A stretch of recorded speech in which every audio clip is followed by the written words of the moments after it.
Seindah-indah berkau salawat kepada Nabi, sebaik-baik ucapan salawat kepada Nabi. Ya Nabi salam alaik, ya Rasul salam alaik, ya Nabi salam alaik, salawatullahi alaik. Sahabat aksi, seperti biasanya, kalau mau sapa sahabat aksi, maka jawabnya itu beta. Boleh?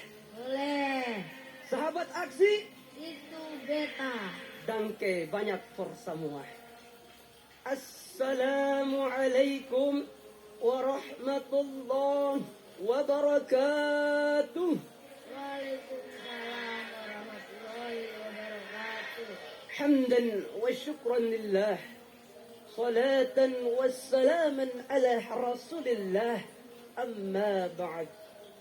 Dewan juri yang mahu hormati dan semoga dirahmati oleh Allah, hadirin yang berbahagia, serta sahabat-sahabat aksi yang mahu cintai karena Allah.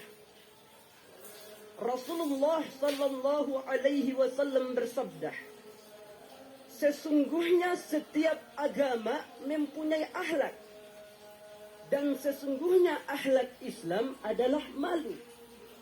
Hadirin yang berbahagia, sifat malu yang kita miliki saat ini akan mendatangkan rahmat dari Allah Subhanahu wa taala.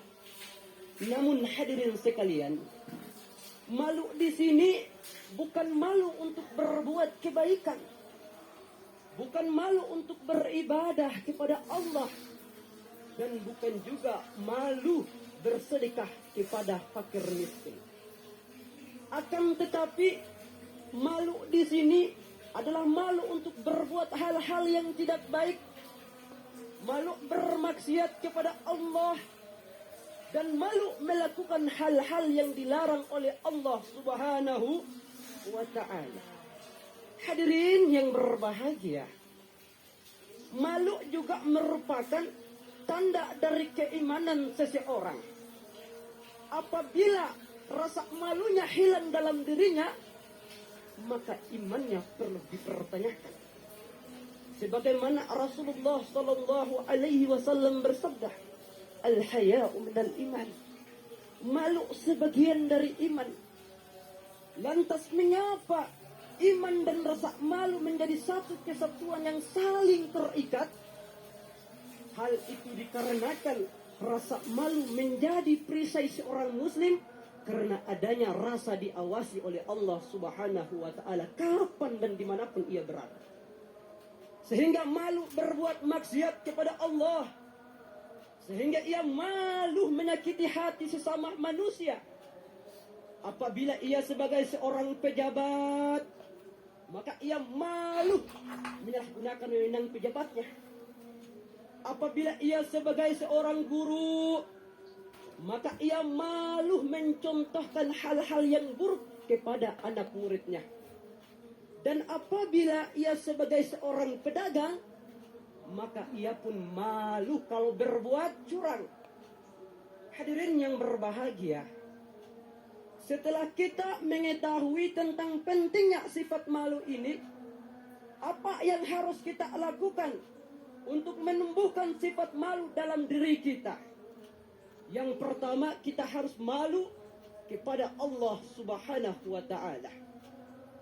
Kita harus malu berbuat maksiat kepada Allah Subhanahu wa ta'ala. Karena tangan kita, tangan pemberian Allah. Kaki kita, kaki pemberian Allah. Mata kita ini, mata pemberian Allah. Dan seluruh anggota tubuh kita ini semuanya pemberian dari Allah Subhanahu wa ta'ala. Maka apabila kita gunakan untuk bermaksiat kepada Allah, maka begitu durhakanya kita sebagai manusia. Walaupun kita lakukan dalam keadaan sunyi, Allah subhanahu wa ta'ala maha mengetahuinya. Allah subhanahu wa ta'ala berfirman dalam Al-Quran, surat Al-Alaq ayat 14. A'udzu billahi minasyaitonir rajim. Bismillahirrahmanirrahim. Alam ya'lam bi anna Allah yarah. Hadirin yang berbahagia, kita melihat zaman sekarang manusia banyak yang hilang rasa malunya, baik perempuan maupun laki-laki. Perempuan sekarang banyak yang mengumbar auratnya di media sosial. Laki-laki sekarang dengan bangganya mempromosikan dosanya kepada kawan-kawannya. Kalau dia pernah berzina, kalau dia pernah mencuri, kalau dia pernah mabuk-mabukan, padahal Allah subhanahu wa ta'ala sudah menutupi aibnya. Karena apa? Karena dia tidak memiliki